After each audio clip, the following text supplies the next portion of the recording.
There was a lawyer once. His name was Francis Scott Key.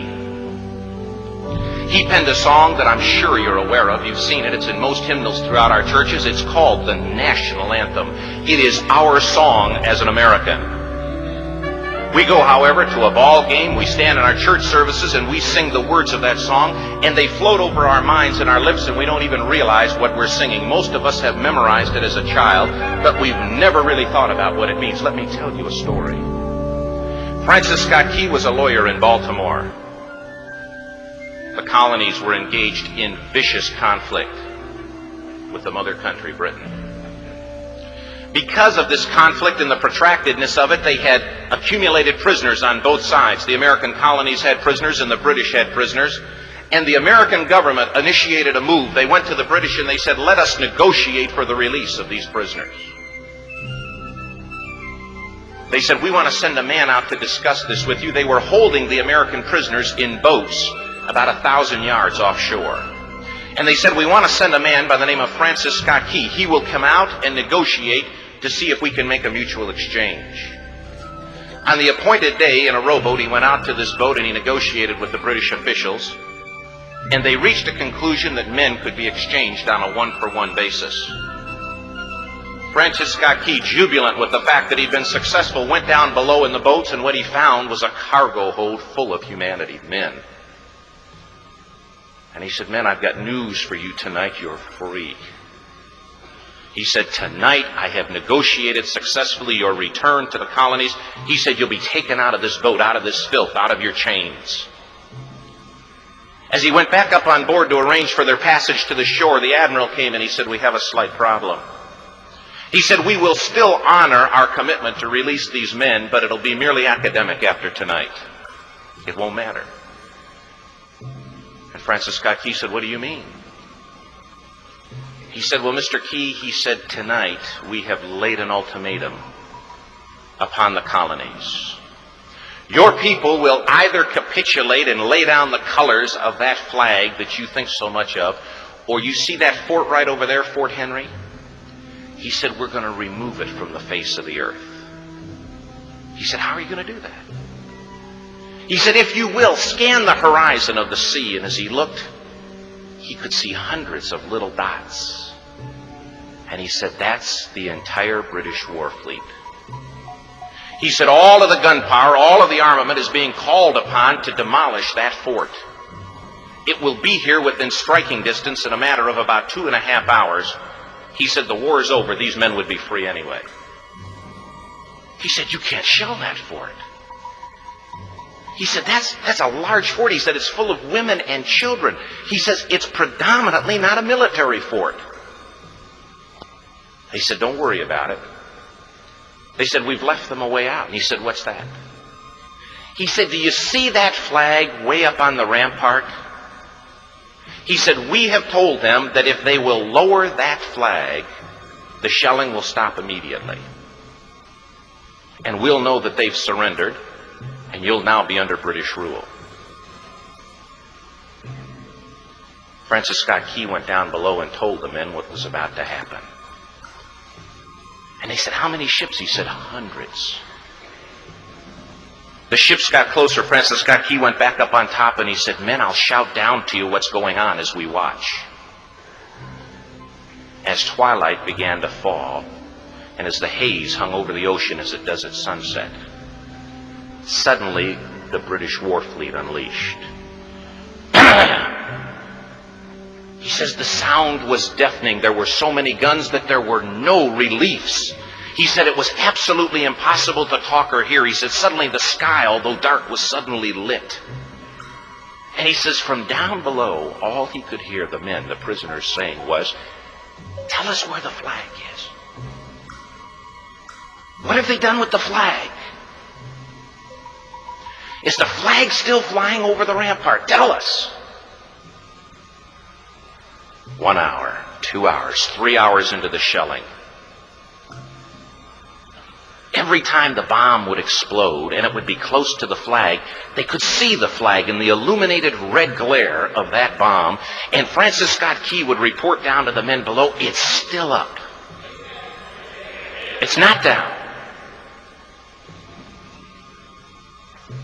The admiral came and he said, "Your people are insane." He said, "What's the matter with them?" He said, "Don't they understand this is an impossible situation?" Francis Scott Key said he remembered what George Washington had said. He said, "The thing that sets the American Christian apart from all other people in the world is he will die on his feet before he'll live on his knees." The admiral said, "We have now instructed all of the guns to focus on the rampart to take that flag down." He said, "We don't understand something. Our reconnaissance tells us that that flag has been hit directly again and again and again, and yet it's still flying. We don't understand that." But he said, "Now we're about to bring every gun for the next 3 hours to bear on that point." Francis Scott Key said the barrage was unmerciful. All that he could hear was the men down below praying. The prayer, "God, keep that flag flying where we last saw it." Sunrise came. He said there was a heavy mist hanging over the land, but the rampart was tall enough. There stood the flag, completely nondescript, in shreds. The flagpole itself was at a crazy angle, but the flag was still at the top. Francis Scott Key went aboard and immediately went into Fort Henry to see what had happened. And what he'd found had happened was that that flagpole and that flag had suffered repetitious direct hits. And when it had fallen, but men, fathers, who knew what it meant for that flag to be on the ground, although knowing that all of the British guns were trained on it, walked over and held it up humanly until they died. Their bodies were removed and others took their place. Francis Scott Key said what held that flagpole in place at that unusual angle were patriots' bodies. He penned the song, "Oh, say can you see by the dawn's early light what so proudly we hailed at the twilight's last gleaming?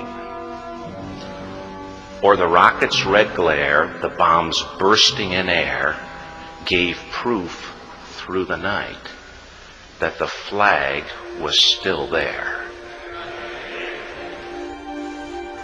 Oh, say, does that star-spangled banner yet fly and wave o'er the land of the free and the home of the brave?"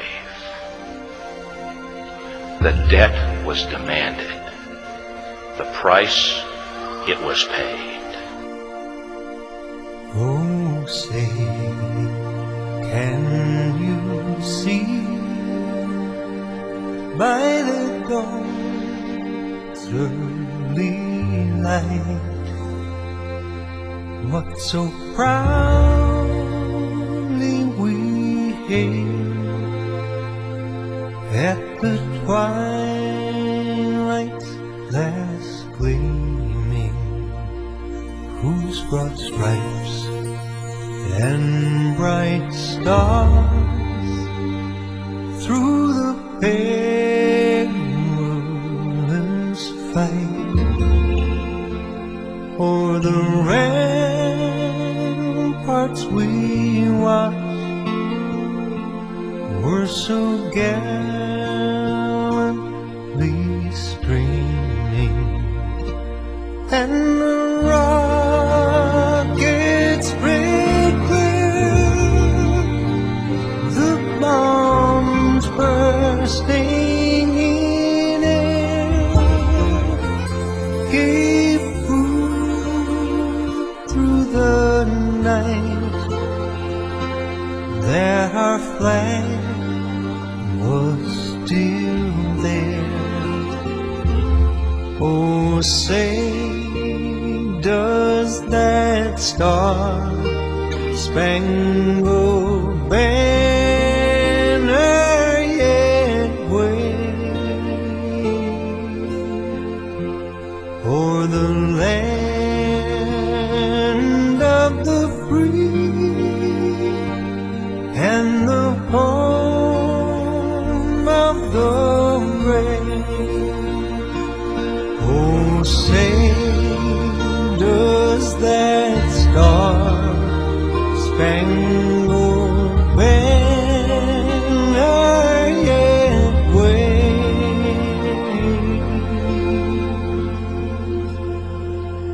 o'er the land